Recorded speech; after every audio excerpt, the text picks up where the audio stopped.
The United States Grazing Service was a part of the United States Department of the Interior that managed grazing lands and carried out the Taylor Grazing Act, which leased public land for grazing.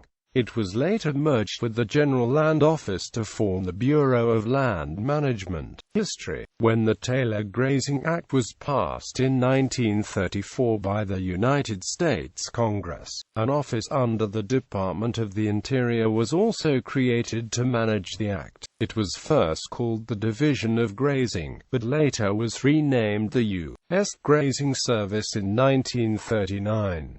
Its responsibilities were to enforce the act, which leased public lands to farmers and ranchers for grazing. The grazing service encountered multiple problems, such as very low fees to lease land, which could not be raised due to opposition from farmers, budget reductions enacted by Congress, or unlawful use of the lands. Hoping to better control improper use of the lands, the grazing service moved its headquarters from Washington, D.C. to Salt Lake City, Utah. With so much conflict surrounding the grazing service, the Secretary of the Interior combined the Grazing Service and the General Land Office to form the Bureau of Land Management in 1946.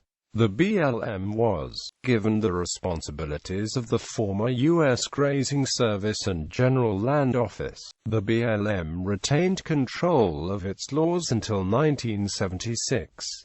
In that year, Congress passed the Federal Land Policy and Management Act. The FLPMA removed the responsibilities of the former General Land Office. It also changed fees and some regulations in the BLM's other set of responsibilities, which had been owned by the Grazing Service, and that are still used today. The late Wyoming State Representative George R. Salisbury, Jr. of Carbon County worked for the Grazing Service prior to World War II.